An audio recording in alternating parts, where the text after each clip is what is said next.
எல்லாரும் நடுவில் கொஞ்சம் படத்தை பார்த்துருப்பீங்க. அந்த படத்தில் என்ன இருக்கும், விஜய் சேதுபதி அவர்களுக்கு வந்து மறந்து போயிடும். இடையில நடுவில் என்ன ஆச்சுன்னே தெரியாது. கல்யாணமே முடிஞ்சு போயிடும். அதுக்கப்புறம் தான் அவருக்கு வந்து எடுத்து பார்ப்போம், நமக்கு கல்யாணம்லாம் முடிஞ்சிருச்சான்னு சொல்லிட்டு அந்த கேப்பில் என்னென்னலாம் நடந்திருக்கும் அப்படின்னு சொல்கிறது தான் ஒரு படவோட கதை. இதில் என்ன இருக்கும், அவர் தாலி கட்டினதே மறந்து போயிடும். புரியுதா? அப்படி நம்ம தமிழ்நாட்டில் கடந்த 5 வருடமாக தலையில் பந்து மட்டும் இல்லைங்க, பந்து இல்லை, அது வேறு ஏதோ ஒரு பந்து அடிச்சிருச்சு, இல்லைனா வந்து கோமாவுக்கு போயிட்டானுங்க, இல்லைனா தொலைஞ்சு போயிட்டானுங்க, இல்லைனா அந்த யூனிவர்ஸில் இல்லை, எங்கேயோ ஒரு வெளிநாட்டுக்கு பறந்து போயிட்டானுங்க, இல்லைனா வேறு ஏதோ ஒரு யூனிவர்ஸில் வாழ்ந்துட்டு வந்திருக்காங்க 5 வருஷமாக. அப்படி ஒரு 5 பேர் இருக்கிறானுங்க. யாருன்னு பார்த்தீங்கன்னா நம்ம பா. ரஞ்சித் அவர்கள், மாரி செல்வராஜ் அவர்கள், அமீர் அவர்கள், இந்த சத்யராஜா கூட விட்டுருங்களா, அப்பப்போ எங்கேயா பொங்கிட்டு இருப்பாருன்னு வச்சுங்களா. அதுக்கப்புறம் வெற்றிமாறன் அவர்கள் வந்து அதிகமாக எங்கேயா பேசி பார்த்துருக்கீங்களா? அவரோட இது எப்படி இருக்குன்னா, ஒரு சைடு கம்யூனிஸ்ட் மாதிரி இருக்கும், ஒரு சைடு திராவிட மாதிரி இருக்கும். இந்த நடுவில் வேறு எதுலேயும் வரமாட்டார். இந்த மூட நம்பிக்கைக்கு எதிராக இருக்க மாதிரி இருக்குது, கடவுள் நம்பிக்கை இருக்காது, அந்த மாதிரி ஒரு ஆளாக தான் தெரிவார். பா. ரஞ்சித் எப்படி தெரிவார், தலித் அவர்களுக்கு வந்து மிகப்பெரிய அளவில் போராட்டம் நடத்தின மாதிரியும், தலித் அவர்களுக்கு இவர் மட்டும் தான் இருக்கிற மாதிரியும் உட்காந்து பேசுவார். தலித்துன்னு பேரே எனக்கு பிடிக்காத ஒரு வார்த்தை. மனுஷன் பேசுங்கடா, எல்லாருமே மனிதர்கள்னு சொல்லிட்டு பேசுங்கடா, இல்லைனா இந்தியன்ஸ்ன்னு பேசுங்கடா, இல்லைனா தமிழர்கள்னு பேசுங்கடா. அதை விட்டு அந்த தலித்துன்னு வேலையை யூஸ் பண்ணாதீங்க. நான் சொல்கிறேன் ஒன்று இது லாஸ்ட்டுக்கு நான் வரேன். அதே மாதிரி பார்த்திங்கன்னா நம்ம மாரி செல்வராஜ் அவர்கள், அவரும் இதே கேட்டகரி தான். நம்ம பா. ரஞ்சித்தை ஃபாலோ பண்ணி வந்ததில் நம்ம மாரி செல்வராஜ் அவர்கள். இவர் எப்படின்னா வலி நமக்கு மட்டும் தான் இருக்கிற மாதிரி வந்து எடுத்துக்கிட்டே இருப்பார். இங்கே வந்து அந்த ஒரு மக்கள் வந்து அதை மறந்து வாழ்ந்துட்டு இருக்கும் போது இல்லை, அது எப்படி நீ மறந்து வாழலாம், நான் அந்த இப்போ தட்டி எழுப்பி விட்றேன் பாரு அப்படின்னு சொல்லிட்டு அண்ணன் திரும்பவும் அவங்களுக்கு ஒரு வலி ஊசியை கொத்துறவர். கேட்டிங்கன்னா என்ன வரேன், அதுக்கும் வரேன், முடிச்சுட்டு வரேன். அதுக்கப்புறம் பார்த்தீங்கன்னா நம்ம சத்யராஜை தூரத்தில் விட்டுருங்க. அமீரை வந்து ஷார்ட்டாக சொல்லி முடிச்சிடறாங்க. இவருக்கெல்லாம் ஃபுல் எக்ஸ்பிளைன்லாம் வேண்டாம். கடந்த 5 வருஷமாக இவரும் குரல் கொடுக்குறவர் தான். விஜய் அவர்களுக்கு இப்போ பார்த்தீங்கன்னா கடந்த 5 வருஷத்தில் இவரெலாம் நியாயம் திரும்ப பேசுகிறதுக்கு ஆள் இல்லை. ஏன்னா இவரே வந்து ஏதோ கடத்தினவர் தான். இவர் இல்லைங்க, இவர் ஃப்ரெண்டு கடத்தி மாட்டிக்கிட்டு இப்போ கடந்து கம்பியில் களி தின்னுட்டு இருக்காரு. இவராக உட்காந்துக்க நியாயம் திரும்ப நீங்கள் தமிழ்நாட்டு மக்களுக்கு நீங்கள் நியாயம் திரும்ப பேசுறதுக்கு நீங்கள் அவ்வளோ பெரிய பிடிங்கியான்னு கேட்குறேன்.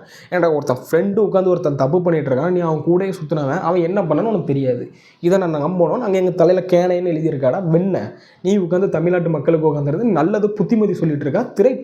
அந்த பார்த்தீங்கன்னா ஒரு கூட்டம் வந்து இங்கே திரும்பி போயிட்டான், படம் பக்கம் போயிட்டான் அப்படின்னு சொல்லிட்டு உட்காந்து பேசிகிட்டு இருக்கான். அதுக்கப்புறம் பார்த்தீங்கன்னா இந்த இடையில விட்டம் பார்த்தீங்கன்னா அந்த நக்கர கோபால் ஒருத்தன் இருக்கான்ல, அறிவாலயத்திலே எப்போ கடந்து கக்கூசை நக்கிட்டு இட போனேன் அந்த ஒருத்தன் இருக்கான். அவன் எப்படின்னா அங்கே ஒரு டைம் ஏற்கனவே ஏடிஎம்கேக்கு ஆகாதவன் தான் இவன் மேலே அவ்வளோ கேஸ் இருக்குது. இந்த நாய் என்ன பேசணும்னா ஏதோ கேஸை வந்து அவார்டு வாங்கின மாதிரி இந்த நாய் உட்காந்து ஒரு ஸ்டேஜில் உட்காந்து பேசிகிட்டு இருந்து என் மேலே அவ்வளோ கேஸ் இருக்குது இவ்வளோ கேஸ் இருக்குதுன்னு பெருமை மயிர் வேறு, இந்த பெருமை மயிருக்கு உட்காந்துட்டு கைத்தட்டு மயிர் வேறு உட்காந்துட்டு தட்டிகிட்டு இருக்கிறாங்க நிறைய பேர். அதனால் இந்த நாயும் அறிவாலய கொத்தடிமை தான். அது சொல்லுது ஜனநாயகன்னு ஒரு சனியை வந்துச்சுன்னு சொல்லுது.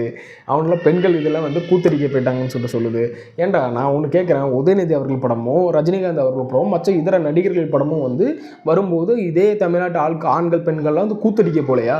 அத்தனை பேர் வந்து சாமி கும்பிட போனாங்களா தேட்டரில் உட்காந்துட்டு? நான் கேட்குறேன், அத்தனை பேர் வந்து ஐயா சாமின்னு சொல்லிட்டு சாமி கும்பிட போனாங்களா தேட்டரில்? ஏதாவது சாமி படம் ஓடிச்சா? வெண்ணெய் உட்காந்து மீசையில் தீ வச்சு கொளுத்தி விடுங்க ஃபஸ்ட்டு, இல்லைனா நீயே வலிச்சு போட்டு அதெல்லாம் உனக்கு தகுதியே கிடையாது. மக்களுக்கு நல்லது நினைக்கிறேன், காமனாக பேசுவோம். அதை விட்டு இருந்துக்கிட்டு இந்த மாதிரி உட்காந்து ஒரு சைடாக உட்காந்துக்கிட்டு இந்த கேவலமாகவும் அருவருப்பாகவும் பேசுகிறவனுக்கு மீசையே தேவையில்லை, அதை வலிச்சு போட்டுடுறான். அதே மாதிரி பார்த்திங்கன்னா நம்ம மாரி செல்வராஜ் அவர்கள், இவர் ரீசெண்டாக பார்த்தீங்கன்னா நம்ம எப்படி சொல்கிறது, இவர் வந்து இந்த வலி நிறைந்த இதுலேயே இருக்கிற மாதிரியும் நாங்கள் வந்து இன்னும் கஷ்டப்பட்டுட்டு இருக்கிற மாதிரியும், இங்கே பாதி பேர் பாதி மக்கள் எல்லாருக்குமே எல்லாரும் வகையான ஃப்ரெண்ட்ஸும் இருப்பாங்க. நான் ஒன்று சொல்கிறேன், அவங்கக்கிட்ட வந்து நீ இந்த ஜாதி நீ இந்த மதம் அப்படின்னு சொல்லி பழகிட்டான்னு நினச்சிக்கலாம், அவன் வந்து அவ்வளோதாங்க. அது ஃப்ரெண்ட்ஷிப்பும் கிடையாது, ஒன்றும் கிடையாது. பின்னாடி விட்டு பேசுகிறது, நம்ம எல்லோரும் ஃப்ரெண்ட்ஸ் நண்பர்கள் அப்படின்னு எடுத்துக்கிட்டாலே போதும். அவங்ககிட்ட நீ இந்த ஜாதியா, அவன் போனதுக்கப்புறண்டே அவன் என்னடா ஜாதி அப்படின்னு சொல்லிட்டு கேட்டு பழகிற பழக்கம் இருந்துச்சுன்னா தயவு செஞ்சு அவனை கட் பண்ணி விட்டுருங்க. என்னோட ஜாதி பார்த்து பழகிறவன்ட்ட என்றைக்குமே தள்ளி இருங்க. இந்த ஸ்கூலில் காலேஜில் இது வரைக்குமே அவன் ஜாதியை பார்த்துட்டு அவன் அங்கே வந்துட்டான்னா அவன் ஒர்க்குக்கு வரும்போதுலாம் அந்த ஜாதி மயிரே தெரியாது. நமக்கு மேலே எவன் இருப்பான்னு தெரியாது, நமக்கு கீழே எவன் இருப்பான்னு தெரியாது, நமக்கு சென்டரில் உட்காந்து வேலை வாங்க பார்த்தோம் சூப்பர்வைஸ் பண்ணுறவன் அவன் எவன் இருப்பான்னு தெரியாது, நமக்கு ஜிஎம்ஐ யார் இருப்பான்னு தெரியாது, யார் என்ன ஜாதினே தெரியாது. நீ அப்பா அவன்கிட்ட போய் சார்ந்து இதுதான் பண்ணணும். அங்கே போய் உன் ஜாதி வெறியை காட்ட முடியாது ப்ரோ. அவங்ககிட்ட கேட்குற அந்த ஜாதி இதில் வச்சு எடுக்கிறவங்க அங்கே வந்து ஜாதியாக ஒரு வெறியில் இருக்கிறவங்க நீ ஒன்று அதை தான் அங்கே போய் ஜாதி காட்ட முடியாது. நமக்கு மேலே ஒருத்தன் நம்மளோட பெரிய ஜாதியாக இருக்கலாம், புரியுதா? எல்லாரையும் சேர்த்து தான் சொல்கிறேன். அவன்கிட்ட போய் நம்ம ஜாதி வெறியை போய் ஐயா நாங்கள் பெரிய நான் எவ்வளோ பெரிய ஆள் திரும்ப நீ எனக்கே வேலை கொடுப்பியன்னு போய் அவன்கிட்ட போய் சண்டை போட முடியாது. புரிஞ்சுருக்கும்னு நினைக்கிறேன் ஒரு சில பேருக்கு. அதனால் இந்த ஜாதி பார்க்குறது வந்து காலேஜுக்கு அப்புறம் மேலே இருக்காது. யாருக்கிட்ட இருக்கும் தெரியுமா? அரசியல்காரன்ட்ட இருக்கும். உங்கள் ஜாதியை வச்சு அரசியல் பண்ணுறான் பார்த்தீங்கன்னா அவங்ககிட்ட இருக்கும். வேலை வெட்டிக்கு போகாதவங்ககிட்ட இருக்கும்.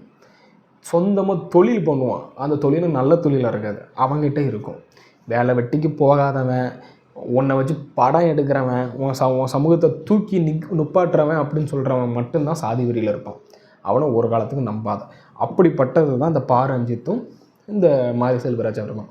இவங்களுக்காக என்ன பண்ணாங்க? நீங்கள் உட்காந்துட்டு நாங்கள் எங்களுக்கு அவ்வளோ வலி இருக்குது, நாங்கள் இவ்வளோ வழிபட்டோம் அப்படின்னு சொல்லிட்டு உட்காந்து பேசிகிட்டு இருக்கீங்களா? இவங்களுக்கெல்லாம் என்ன பண்ணீங்க? ஒன்றுமே பண்ணலை. ஏன்டா படம் எடுக்கிற எல்லாம் சம்பாத்தியம் பண்ணுறான், அந்த சம்பாத்தியம் வச்சு நீ என்ன பண்ணி கிழிச்சிங்க? சின்ன சின்னதாக பண்ணாங்க ப்ரோ, அதுக்கெலாம் வராத.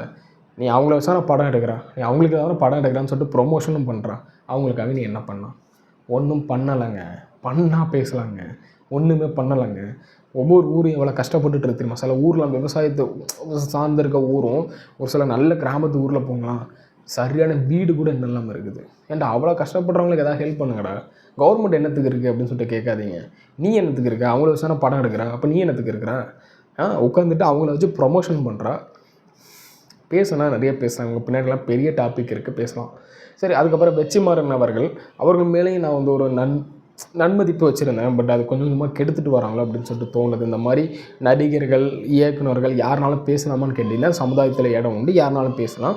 ஒரு நடிகராக இருந்து தான் இங்கே ஒருத்தர் முதலமைச்சராக இருக்கார். அவரும் வந்து உட்காந்து பேசிகிட்டு இருக்கும் போச்சுல வந்து அவரே சிஎம்மாக இருக்கார். அப்படின்ட்டு இருக்கும்போது வந்து இங்கே யாருனாலும் பேசுகிறதுக்கு உரிமை இருக்குது, யாருனாலும் முதலமைச்சர் அவருக்கான விருப்பமும் இருக்குது. எங்கே என்னனாலும் இங்கே இந்த நம்ம தமிழ்நாட்டுக்குள்ள மட்டும் இல்லை, இந்தியாவுக்குள்ள அது ஒரு ஜனநாயக நாடு, யாருனாலும் என்னனாலும் பண்ணிக்கலாம். பட்டு இங்கே கடந்த 5 வருஷமாக நீங்கள் ஏதோ தமிழ்நாட்டில் எதுவும் நடக்காத மாதிரியும் இப்போ மட்டும் எதுவும் நடக்கிற மாதிரி உட்காந்து பேசக்கூடாது. ரெண்டாவது என்னென்னா, நீட்டுக்காக பல பேருக்கு வந்து இப்போ உட்காந்து குரல் கொடுத்துட்டு இருக்கிறீங்களே, நீட்டுக்காக கடந்த 5 வருஷமாக நீங்கள் என்ன பண்ணீங்கன்னு தான் ஒரு கொஸ்டின். 5 வருஷமாக நான் ஒரு கவர்மெண்ட்டுக்கு ஆட்சி அமைக்க முடிச்சா நான் வாய் திறக்க மாட்டேன். இப்போ அந்த கவர்மெண்ட் வந்து போயிடுச்சு. இப்போ விஜய் அவர்களோட ஆட்சி நடக்கணும்னு இல்லை, ஏடிஎம்கே வந்தாலும் இவங்களுக்கு குலைக்கிறவங்க குலைக்க தான் செய்வாங்க. முக்கியமாக பார்த்தீங்கன்னா நம்ம சூர்யா அவர்கள் குடும்பத்தில் கூட ஜோதிகா அவர்கள் கடந்த 5 வருஷமாக இல்லையா, என்னமோ பாருங்கள், அவங்க வெளியே வந்து பல பேச்சுகள் வந்து வெளியே வர ஆரம்பிக்கும். அப்படி நீங்கள் வந்து உங்கள் ஆட்சி வரும்போச்சுன்னா மட்டும் வாயை திறந்துட்டு அதுக்கப்புறம் முடிஞ்சதுக்கப்புறம் நாங்கள் மக்களுக்காக தான் இருக்கிறோம், மக்களுக்காக குரல் கொடுக்கணும்னு வந்தீங்கன்னா அப்போ நீங்கள் மக்களுக்காக போராடலை, உங்களோட சுய லாபத்துக்கு டிஎம்கே கவர்மெண்ட் வச்சோன்னா அதனால் உங்களுக்கு ஏதோ ஒரு லாபம் இருக்குது அப்படின்னு சொல்லிட்டு நல்லாவே தெளிவாகவே இங்கே புரிஞ்சிக்க முடியுது. அதனால் நீங்கள் இப்படி குலைக்கிறத விட்டுட்டு மக்களுக்கு இங்கே என்ன தேவையோ அதை மட்டும் செயல்படுத்துறதுக்கான வேலைகளை பாருங்கள். மக்களுக்கு என்ன தேவையா டிஎம்கே கவர்மெண்ட்லையும் கேளுங்க, இங்கேயும் கேளுங்க, காமனாக மக்களுக்கான விஷயத்தை பேசுங்க. அப்படி முடியலையா மூடிக்கிட்டு போயிருங்க, இங்கே மக்களுக்காகன்னு வராதீங்க. புரியுதா? நான் சொல்கிற புரிஞ்சுக்குன்னு நினைக்கிறேன். நான் மக்களுக்காக வரேன், மக்களுக்கு நல்லது நினைக்கிறேன் அப்படின்னா எந்த கவர்மெண்ட் வந்தாலும் கேள்வி கேட்கணும். அது டிஎம்கே, ஏடிஎம்கே, டிவிகே, இப்போ வந்திருக்க எந்த கட்சியாக இருந்தாலும் நீங்கள் கேட்டுக்குங்க.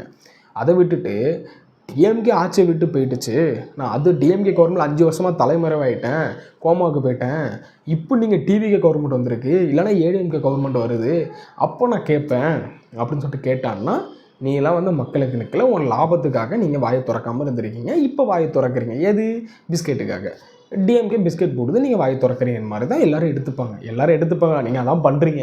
அதனால் இங்கே மக்களுக்கு நல்லது நினச்சா காமனாக பேசு. இல்லைனா நான் டிஎம்கேக்கு இதாக தான் பேசுகிறேன்ப்பா, நான் டிஎம்கே சப்போர்ட்டர்ஸ் நெஞ்சில் பச்சை குத்திக்க, அது ஏன் குத்த மாட்டேங்கிறேன்? அதுதான் ஒரு கொஸ்டினாக இருக்குது. சரி, நீங்கள் இதை பற்றி என்ன நினைக்கிறேன்னு சொல்லி கீழே கமெண்ட்ஸில் கமெண்ட் பண்ணுங்கள். அடுத்த வீடியோவில் பார்க்கலாம். பாய்.